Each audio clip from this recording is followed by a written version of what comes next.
Broadcasting from our new studio with state-of-the-art piranha plant protection to your computer or mobile device, this is Minecraft News!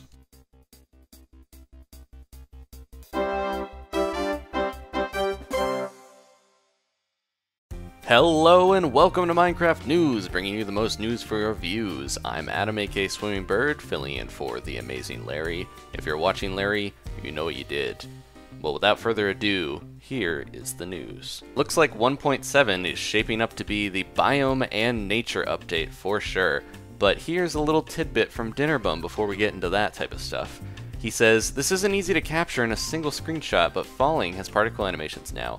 So here's a little picture of him. He's upside down because if you name something Dinnerbone, as you probably discovered in 1.6, it will be upside down. But basically what the takeaway here is that if you fall 10 blocks or more, you should make a little stomping particle on the ground, which would be a nice little visual effect, especially for people jumping down and attacking others in PvP. Now onto the biomes again. Here's a little data about the cliffs that we're going to see, and it's going to affect all biomes. If you noticed in the cliff screenshot, there is snow at the top there. Now Jeb says this is actually going to occur per biome at different elevations. So here is the technical way he said it. It depends on the biome. Basically the formula is negative 0.05 degrees every 30 blocks over 60, and it starts snowing at 0.15 degrees. So at hills, which has a base temperature of 0.2, it starts snowing at a height 90 or so, and at deserts, which has a base temp of 2.0, it would start snowing at a higher height of around 1,174 blocks if that had been possible. So basically, what he's saying here is that every biome has about a base temperature that it's going to have. So if it's a colder biome, you'll start seeing snow accumulating on cliffs and such at a lower altitude. But if it's a hotter biome like a desert, you might not even see cliffs on top of the hills there. But that is pretty cool little touch there. Now speaking of nature and biomes, this is a tidbit from today. Jeb posted this on Instagram. He said, I've been adding a bunch of new flowers to Minecraft. One of them is a pink Paeonia, if that's how you say that, as it was the main flower of our wedding with 242 Girl, his bride. Now, it's just going to be called the Paeonia in-game. It's not going to have pink in it.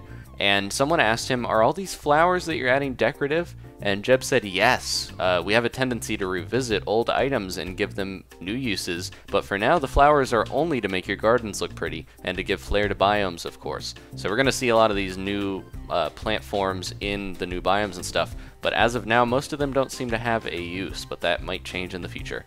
Now, someone asked if he's going to add new mushrooms. Jeb said that's not a bad idea. The mushrooms currently occupy 2 block IDs, though, which is a huge waste. So maybe we'll see some new mushrooms here. Another thing that was asked, could you give us an estimate on how many biomes there will be? Like between 1 to 3, 4 to 6, etc. And Jeb says it depends on how you count. In addition to completely new ones, the old ones have new variations too. So double? And if you looked at that biome map that we got not that long ago, it does look to be quite a few new biomes and some little blending areas there. So we'll probably see maybe hilly versions of some of the other biomes that we had in the past, but it looks like we're getting a ton of new biomes, and they've been fairly secretive. We've gotten a few glimpses, but until we get a working snapshot build, we're not going to know the extent of what we're getting. But we're predicting a few things, like we've got that old spooky forest, maybe some volcanoes, definitely some canyons and cliffs and stuff like that. So we'll see here in the future. Now speaking of that spooky forest, if you remember this screenshot, the grass there looked a bit different. Jeb went into what exactly is going on in that biome. Now he said the soil in the darker forest is called Podzol, and it might be called pine straw in the future, based on someone's suggestion.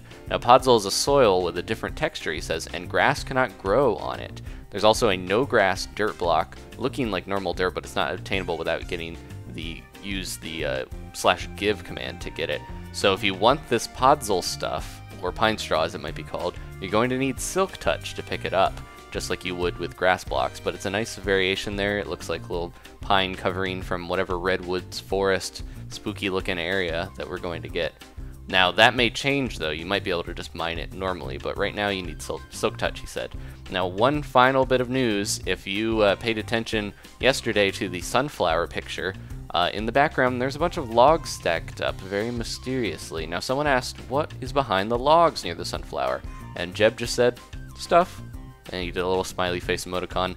So something mysterious might be lurking back there. I'm guessing maybe some other type of vegetation. It's got to be something that it was worth the time building a wall over rather than destroy it or get it out of the picture. So who knows? Could be something very interesting. It's got to be something hard to remove, I would assume, or else he wouldn't have built a wall in front of it. Anyways, thank you guys for watching, as always, and I'll be here to bring you the more news as it comes out, and head into the snapshots when we finally get those. So thanks once again for watching. Leave a like if you enjoyed this, and I'll see you next time for more news.